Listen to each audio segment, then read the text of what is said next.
और अब हम पाकिस्तान की पोल खोलने वाली वो रिपोर्ट आपको दिखाते हैं जिसे देखकर खुद को मुस्लिम राष्ट्र कहने वाले पाकिस्तान की आंखें शर्म से झुक जाएंगी। ये रिपोर्ट खुद को मुस्लिम राष्ट्र कहने वाले पाकिस्तान की सच्चाई आपके सामने रखती है।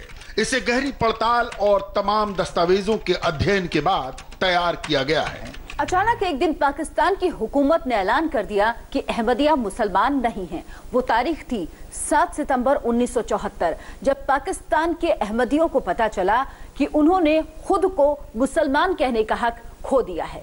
भुट्टो ने अहमदियों को गैर मुस्लिम घोषित कर दिया। आपके सामने हमारे कारनामे हैं, आपके सामने हमारी कोशिशें हैं। आप खुद अब अंदाजा करें, आप खुद इस चीज की गवाही दे, इसका फैसला करें कि क्या हमने इस्लाम जब हमने कहा था हमारा दीन है, जब हमने कहा था कि किताब और सुन्नत के खिलाफ हम कोई कानून पास नहीं करेंगे, कोई पॉलिसी नहीं बनाएंगे।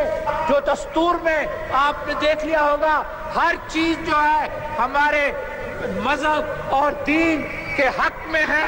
कोई ऐसी बात नहीं है, कोई ऐसी चीज नहीं है जो मजहब और दीन के खिलाफ हो सकती है। ना खौल ना किसी सूरत में ऐसी चीज नहीं हो सकती है। आप देख लें कि अहमदियों का मसला इसी दौर में 90 साल का मसला, इसी दौर में इसका फैसला, आखिरी फैसला जो कौमी असेंबली ने किया है, जो 90 साल से चल रहा था, वो इसी वक्त में हुआ। ये पाकिस्तान की हकीकत है। इमरान खान का नया पाकिस्तान हो या फिर जनरल जियाउल हक का इस्लामिक राष्ट्र, या उससे भी पहले जुल्फिकार अली भुट्टो के दौर का देश, इसकी फितरत एक जैसी है। इस इस्लामिक मुल्क में एक जमात को बराबरी का दर्जा हासिल नहीं। हमारा वोट इसलिए नहीं है कि आपकी इलेक्टोरल लिस्ट जो है उसमें आपने डिस्क्रिमिनेशन कर दी हुई है कि ये मुस्लिम, ये नॉन मुस्लिम हैं, और उसमें भी बाकी नॉन मुस्लिम जो हैं वो तो इकट्ठे आ जाते हैं। अहमदियों को बिल्कुल ही अलहदा कर दिया उसमें से कि अहमदी नॉन मुस्लिम लिखें और फिर वोट दें। जब हम कहते हैं ला इलाहा इल्लल्लाह मुहम्मद रसूलुल्लाह तो हम क्यों लिखें? इसलिए हम कहते हैं वोटिंग में हिस्सा ही नहीं लेते। ठीक, जब हम कलमा पढ़ते हैं तो उसके बाद हम क्यों डिक्लेयर करें अपने आप को कि हम गैर मुस्लिम हैं? इसलिए for the purpose of law and constitution, वहाँ अल्फाज हैं आपके लॉ का, 74 के लॉ का, कि Ahmadis are declared non Muslim, not Muslims, non Muslim in not Muslims. Pakistan वो मुल्क है जिसे एक शिया नेता मोहम्मद अली जिन्ना ने मुसलमानों के लिए जिद करके हासिल किया था। इस्माइली खोजा मुसलमान जिन्ना का कहना था कि हिंदू और मुसलमान साथ नहीं रह सकते, इसलिए मुसलमानों को अपना अलग देश पाकिस्तान चाहिए। मुल्क तकसीम हुआ बड़े कत्ल गारत के साथ। तब भारत के पहले उप प्रधानमंत्री सरदार पटेल ने कहा था, पाकिस्तान जन्नत बन जाए तो कुछ हवा इधर भी आएगी। कहते हैं कि हम आखिर पाकिस्तान और हम एक हो जाए। मैं कहता हूं कि मेहरबानी करके ऐसी बात न करो, वहां बैठे रहने दो। उससे बहुत नुकसान है, वहां बैठे रहने दो, करने दो उनको, पाकिस्तान अच्छा बनाने दो। पाकिस्तान जब स्वर्ग बन जाएगा हमको उसकी ठंडी हवा लगेगी। ठीक है, अच्छा। जन्नत बनने वाला पाकिस्तान फिरका परस्ती का शिकार हो गया और इसके सबसे पहले शिकार बने अहमदिया। 1953 में अहमदिया विरोधी हिंसा में 300 से ज्यादा लोगों की जान चली गई। हिंसा इतनी भयानक थी कि लाहौर में 70 दिनों तक मार्शल लॉ लगा रहा। 1995 में पेशावर में 2 अहमदियों को पत्थर से मारकर कत्ल कर दिया गया। अक्टूबर 2000 में अहमदियों पर नमाज के दौरान हमला हुआ जिसमें 5 लोग मारे गए। जून 2005 में फैसलाबाद के मेडिकल कॉलेज से सभी अहमदी छात्रों को निकाल दिया गया। सितंबर 2008 में एक टीवी शो के बाद अहमदिया समुदाय के 2 जाने माने लोगों का कत्ल कर दिया गया। मई 2010 में लाहौर में 2 अहमदिया मस्जिदों पर हमले हुए, इसमें 90 लोग मारे गए। चकवाल में अहमदियों के कब्रिस्तान को निशाना बनाया गया। अहमदियों की 28 मस्जिदों को प्रशासन ने सील कर दिया।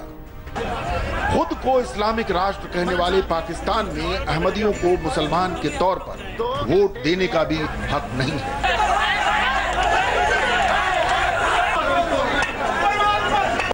आज पाकिस्तान के हुक्मरान की जरूरत नहीं कि वो अहमदियों को बराबरी के शहरी तस्लीम कर लें। They took a certain decision on the Ahmadiyya issue, and this was done at a time in Mr. Bhutto's regime, which really was most they were most non-religious, I would say, he himself. So, but it has been taken, and I think it is very, very difficult to undo it now. Musharraf जैसे फौजी तानाशाह भी ऐसा नहीं कर सके कि वो अहमदियों के लिए कुछ भले का काम कर सकें, और इसका शिकार आज भी पाकिस्तान के अहमदिये बने हुए हैं और वहां के कटमुल्लों का वो शिकार बन रहे हैं। 1984 से 2009 के बीच पाकिस्तान में अहमदियों की 9 मस्जिदें जला दी गईं, जबकि 14 पर दूसरी जमातों ने कब्जा कर लिया। 1984 से 2009 के बीच पाकिस्तान में अहमदियों की 22 मस्जिदों को तोड़ दिया गया। 1984 से 2009 के बीच पाकिस्तान में 105 अहमदियों को कत्ल कर दिया गया। मोहम्मद अली जिन्ना ने पाकिस्तान का पहला विदेश मंत्री चौधरी जफरुल्लाह खान को बनाया था। जफरुल्लाह पाकिस्तान के बहुत बड़े समर्थक थे और आजादी के बाद कई रियासतों को पाकिस्तान में शामिल होने के लिए भड़का रहे थे। कल मैं इधर आया तो आज अखबार में मैंने देखा कि लंबी चौड़ी एक बयान दिया जफरुल्लाह साहब ने, उसमें जूनागढ़ को भी डाल दिया। जूनागढ़ को सलाह जफरुल्लाह साहब ने दिया था कि हाँ तुम पाकिस्तान में शरीक हो जाओ, वो ठीक है, तो उसका जूनागढ़ का नवाब को भोगना पड़ता है, कोई जफरुल्लाह साहब को भोगना नहीं पड़ता है। यह सरदार पटेल पाकिस्तान के पहले विदेश मंत्री चौधरी जफरुल्लाह खान का ही हवाला दे रहे हैं, जो बहुत पढ़े लिखे और काबिल इंसान थे। आजादी से पहले भी वो बड़ी नामी शख्सियत थे। कई अंतर्राष्ट्रीय मंचों पर ब्रिटिश भारत की नुमाइंदगी कर चुके थे। 1935 में जफरुल्लाह खान देश के रेल मंत्री बने थे। बाद में उन्हें वायसराय की एग्जीक्यूटिव काउंसिल का सदस्य बनाया गया। आजादी के वक्त वो भारत के फेडरल कोर्ट के जज थे। Zafrullah Khan international court of justice में जज बनने वाले पहले एशियाई थे। जफरुल्लाह खान एक अहमदिया थे।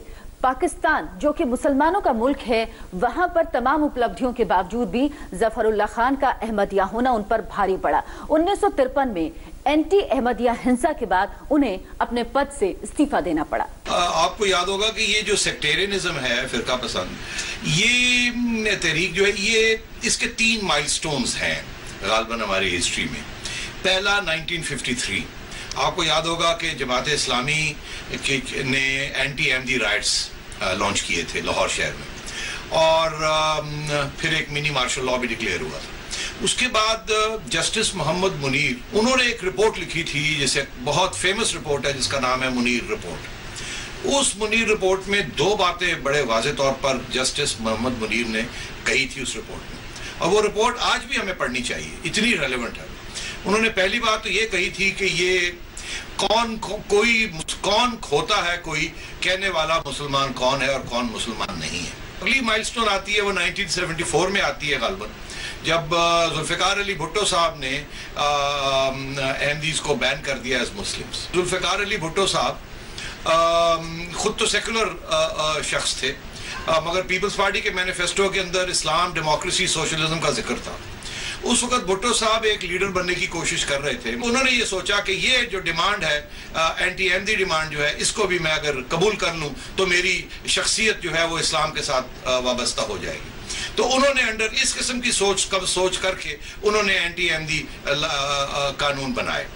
उसके बाद तीसरी माइलस्टोन हमारी हिस्ट्री की ये है कि जब हमने जिहाद शुरू की अफगानिस्तान में अमेरिका के साथ मिलके कम्युनिज्म के खिलाफ, तो हमने ये सेक्टेरियन एलिमेंट्स जो थे इनको जिहादी कैंप्स में ट्रेन किया और इनको हमने तालीम दी और इनकी हमने सर्विसेज इस्तेमाल की। शिया मुसलमान जिन्ना के सपनों का पाकिस्तान जल्द ही शिया सुन्नी, अहमदी बोहरा, इस्माइली खोजा, बलोच सिंधी, पठान पंजाबी के झगड़ों का अखाड़ा बन गया। कट्टरपंथियों के दबाव में जुल्फिकार अली भुट्टो भी आए, जिन्हें पाकिस्तान का सबसे कम धार्मिक नेता कहा जाता था। तो आप देख लें के इस्लामी सरबराहों की कॉन्फ्रेंस, जुम्मे की छुट्टी, हज की बातें, रुअत हिलाल कमेटी और इस्लामी शरीयत के कानून, ये रहा जो हमारी सदमात इस्लाम की है। इस्लामिक कट्टरपंथियों को लुभाने के लिए भुट्टो ने अहमदियों के खिलाफ पाकिस्तान का संविधान बदला था, लेकिन ये बदलाव भी भुट्टो को फांसी से नहीं बचा सका और खुद को खासा मुसलमान कहने वाले जियाउल हक ने 1979 में भुट्टो को फांसी के तख्ते पर चढ़ा दिया। 1984 में जनरल जियाउल हक ने एक अध्यादेश के जरिए अहमदियों को खुद को मुसलमान घोषित करने पर पाबंदी लगा दी। इस अध्यादेश के बाद अहमदिया जमात अपनी इबादत गाहों को मस्जिद नहीं कह सकती थी। किसी को इतनी जरूरत ही नहीं है मौलवी के खौफ से कि इस कानून को रिपील करे। आप रिपील नहीं कर सकते इस जो कानून बन चुका है।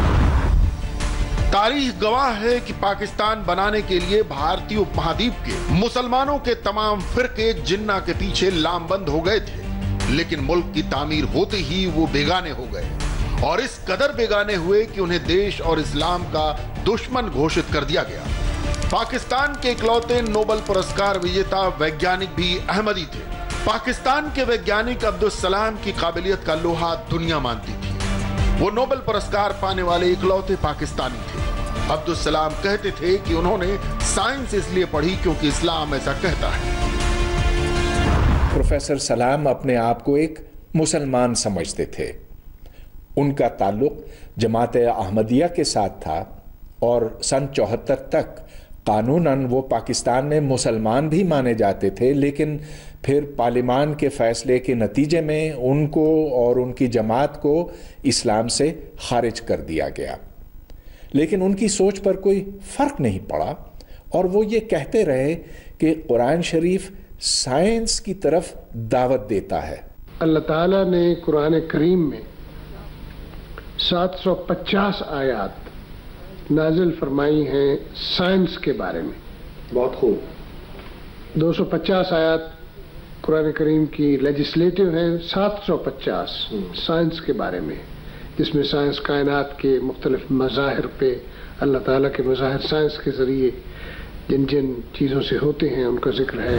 अब्दुल सलाम खुद को पक्का मुसलमान मानते थे और नोबेल पुरस्कार हासिल कर सलाम ने पाकिस्तान का नाम भी रोशन किया, लेकिन अहमदिया होना उनकी सारी काबिलियतों पर भारी पड़ा और उन्हें गैर मुस्लिम घोषित कर दिया गया और एक दिन उन्हें पाकिस्तान छोड़ना पड़ा। पाकिस्तान को अपने ही देश के अहमदियों से इतनी नफरत क्यों है, इसकी वजह जानने के लिए हमें इतिहास के पन्नों को पलटते हुए 130 साल पीछे जाना होगा। पाकिस्तान 1947, ब्रिटिश भारत 23 मार्च 1889। 23 मार्च 1889 को मिर्जा गुलाम अहमद नाम के शख्स ने ब्रिटिश भारत के गुरदासपुर जिले के कादियान कस्बे में अहमदिया जमात की स्थापना की। उनकी शिक्षाएं इस्लाम के बुनियादी उसूलों को चुनौती देने वाली थी। जहां तक अहमदियों का सवाल है, वो उनकी का मामला ये है कि वो मोहम्मद साहब के अंतिम दूत होने पर विश्वास उस तरह नहीं रखते जैसे मुसलमान रखते हैं। वो कादियान जो गुरदासपुर में क्या में है, वहाँ पर गुलाम अहमद कादियानी नाम के एक साहब थे जिन्होंने के ये कहा कि वो नबी क्या में दूत है, दिव्य दूत है, पैगंबर है। मुसलमानों के लिए ये चीज काबिल कबूल कभी नहीं रही। मिर्जा गुलाम अहमद और उनके अनुयायियों का कट्टरपंथी मुसलमानों ने कड़ा विरोध किया, लेकिन मिर्जा ने अपना प्रचार जारी रखा। अहमदिया मुसलमानों ने पाकिस्तान आंदोलन का खुलकर समर्थन किया था। देश के बंटवारे के बाद अहमदिया मुसलमानों ने अपना हेडक्वार्टर गुरदासपुर के कादियान कस्बे से पाकिस्तानी पंजाब के रवा कस्बे में शिफ्ट कर दिया। जिन्ना ने पाकिस्तान का पहला विदेश मंत्री भी एक अहमदिया जफरुल्लाह खान को बनाया। यूं तो इस्लाम को मानने वाले सभी लोग अल्लाह की नजर में बराबर हैं, लेकिन आज मुसलमान कई फिरकों में बटे हुए। मुसलमानों में शिया है, शियों के अंदर बहुत से फिरके हैं। मुसलमानों में सुन्नी है, सुन्नियों के अंदर बहुत से फिरके हैं। इनको हम मसलक कहते हैं, यानी ऐसे ही जैसे कि हिंदुओं में वैष्णवाइट्स हैं, शिवाइट्स हैं और दूसरे लोग। पाकिस्तान बनते ही कट्टरपंथियों के निशाने पर पहले पहल अहमदिया आए और फिर शिया।